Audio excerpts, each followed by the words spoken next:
Donald Trump may have survived impeachments, investigations, and enough scandals to sink 10 political careers, but there's one opponent he's never been able to quite outrun: himself. From foot-in-mouth interviews to absolute blatant hypocrisy, Trump's greatest nemesis isn't the media, the Democrats, or even the deep state. It's actually, you guessed it, Trump himself. Stick around, because by the end of today's video, you'll see exactly how Trump just handed his enemies the perfect ammo, and we didn't even have to dig for it. What's up, everybody? My name is Hunter Avallone with Occupy Democrats. Welcome back to another video. Let's look over a couple recent stories which just demonstrate how much of a nightmare Trump is for Trump. First, we have Donald Trump back in 2024 tweeting out a bunch of scare tactics, claiming that if Kamala wins, you are 3 days away from the start of a 1929-style economic depression. This aged like milk on a hot California beach, because Trump recently sat down for an exclusive interview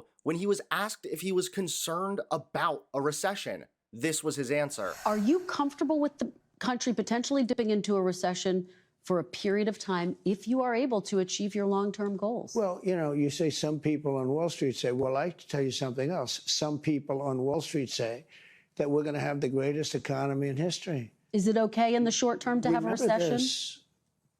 Look, yeah, everything's okay. What we are, I said, this is a transition period. I think. Okay, got it. So if Kamala would have won, the economy would have tanked, but now Trump won, and he's kind of just fine with it. He's just making the same promises he was already making on the campaign trail. It feels like this clown is literally just dangling a carrot in front of Americans, hoping they'll continue to follow him around aimlessly. Let's take a look at another example. Donald Trump recently spoke for the National Day of Prayer, where he basically just simped for religion. We're bringing back religion in our country, and we're bringing it back quickly and strongly. Because for America to be a great nation, we must always be one nation under God, a phrase that they would like to get rid of, the radical left. But Ben, I don't think we're going to let them get rid of that, right? We're not letting them get rid of that. I want to thank a man of incredible faith who's with us, Speaker Mike Johnson, for being here. He's done an incredible job. Thank you, Mike, very much. Fast forward a few days later, and Trump is now making religion a meme. This post was unironically made by the official White House. So Donald Trump is a godless man, a convicted criminal, and he cheated on his wife with a porn star, but now he's posting photos of himself as the Pope.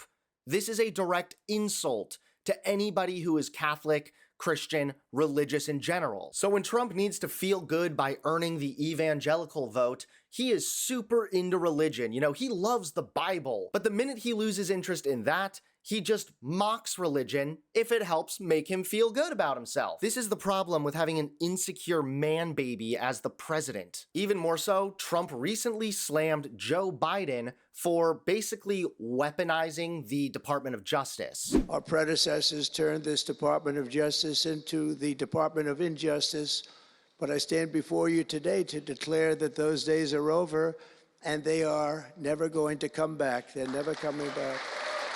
And now Trump is doing the exact same thing he accused Biden of doing, only worse. And attached to that was a memo that gave Mr. Martin permission to fire probationary employees. The termination letter I received stated the decision was based on your actions in the prosecution of persons relating to the events that occurred at or near the U.S. Capitol on January 6, 2021. Now, all of Trump's hypocrisy has culminated to the moment you've been waiting for. This spectacular collision between Trump and Trump is just hilarious. It's basically the equivalent of Donald Trump dropping a bombshell on himself by mistake. There are two different times Trump accidentally sabotaged his own case against Kilmar Garcia.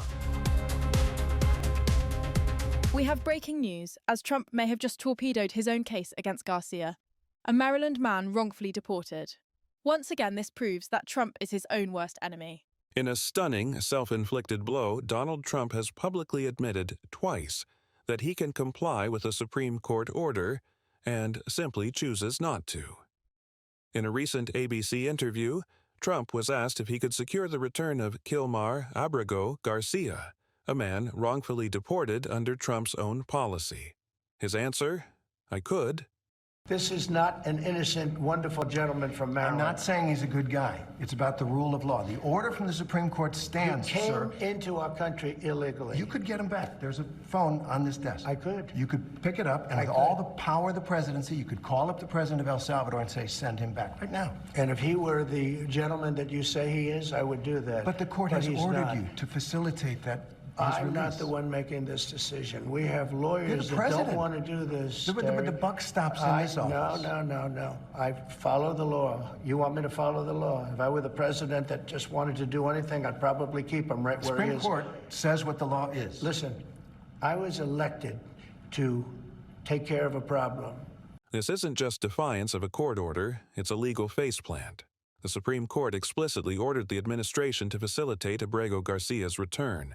Trump just admitted he has the power to do exactly that, and in doing so, he obliterated the main defense his legal team has been clinging to, that he lacks the authority to act. Worse for Trump, this opens the door for Judge Paulashini's, who's overseeing the case, to dig deeper. Discovery is already underway. Now, lawyers for Abrego Garcia plan to subpoena officials to find out exactly who is advising Trump not to follow the law, and whether that includes longtime hardliner Stephen Miller. Even Trump allies are reportedly concerned. Legal experts say this admission could collapse the entire foundation of Trump's argument that he had no real choice. But now we know the truth. From Trump himself. He could follow the law. He just won't. And that may be the most legally damning thing he's said in years. So help me understand this. Trump is comfortable just being like, yeah, I could bring him back if I want to, but he's not very nice. Are you kidding me?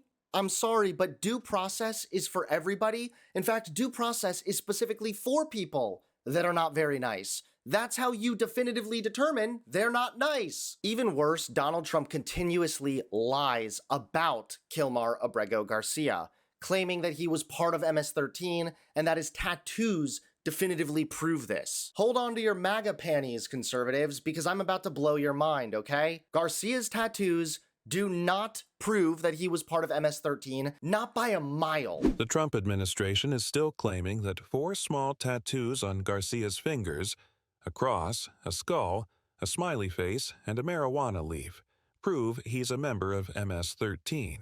But experts say that claim is completely false. Top gang researchers, including court-certified experts, told CNN there is nothing about these tattoos that proves gang affiliation. They're generic symbols that could mean anything. And here's the kicker.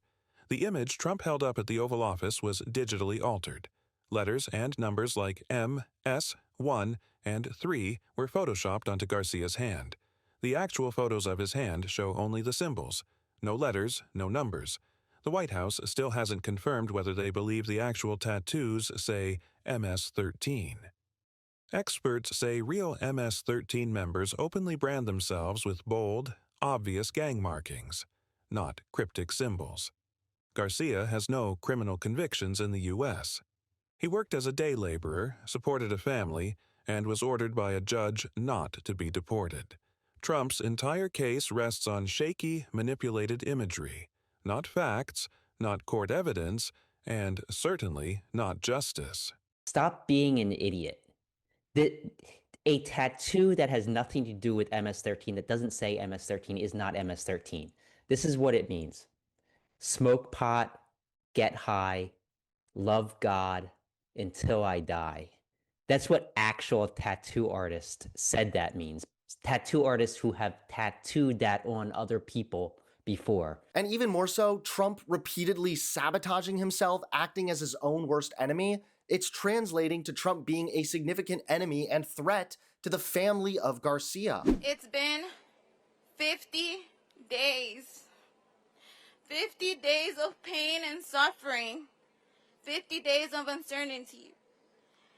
And as we finally saw the proof that Kilmar was alive, my children and I had to watch Trump and Bukele's administration laugh over pain At this point, Donald Trump is a huge embarrassment. He's constantly pointing the finger at everyone else and accusing everyone of being his enemy. I think it's about time Donald Trump takes a step back and takes a good hard look at himself in the mirror.